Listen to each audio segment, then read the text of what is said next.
Welcome back to another episode of JRCTv. This week we're filming again in beautiful Costa Rica, so welcome back to Costa Rica as well. And we're going to be focused on something that can help you both in freedom and fulfillment as well as travel and adventure.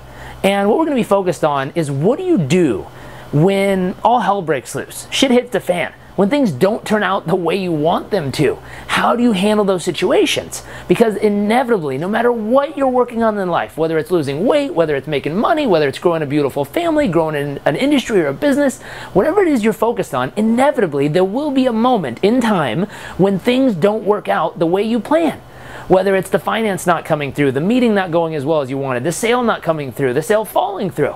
Whatever it is, in that moment, there's a few factors that always happen whenever things don't work out as planned. Number one, tension happens. You feel tense inside. Anxiety rises. Frustration, angst, fear kicks in. All these factors emotionally, mentally, and physically happen that cause you to worry, that cause you to get stressed out, that cause you to really freak out per se.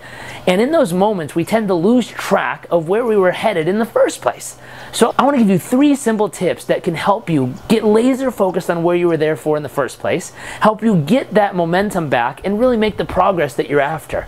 So step number 1 is you really want to take some time to focus on the things you can control.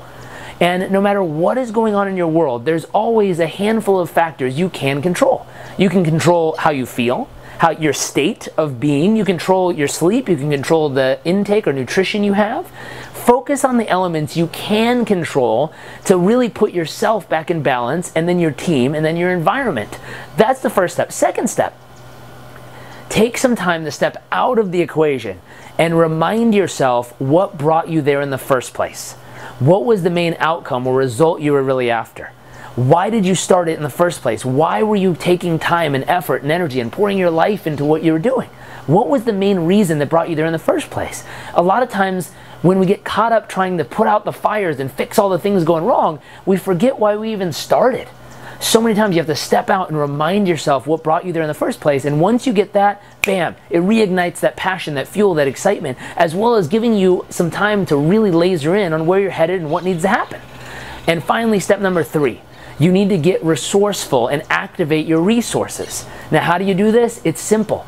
Go to a place where the resources you have are immensely valued. What do I mean by that? Look at the greatest gifts you've been given by the Creator, the universe, God.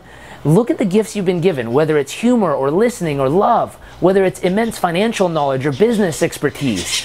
Now, whatever those gifts are, go to a place that you can share them with people who really, really, really need to know them. Meaning it can be a startup business school, it can be a homeless shelter if you're giving away some love, it can be a student or a family member, or even someone who's much older than you that you can share a new insight with to help them overcome an obstacle. But when you get in an environment where the resources, the natural resources, the stuff you think is common sense is valued, it's amazing how much more resourceful you feel in that moment, and how much more confidence and certainty you get to refocus and reuse in the project you're currently working on. It makes you feel fueled with life and energy and passion, and also gives you that edge, that confidence to push past the fears you might have had a few moments prior.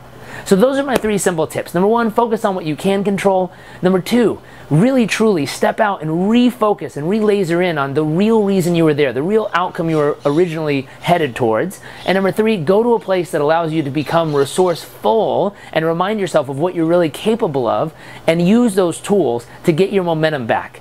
Anyways, that's it for this week. Oh, make sure to download today's worksheet. It gives you a few more tips and strategies on how to implement these 3 steps into your life and business to make sure you really get your momentum back in the progress that you desire and deserve. I hope you enjoyed this week's episode, and I look forward to seeing you next week. Bye.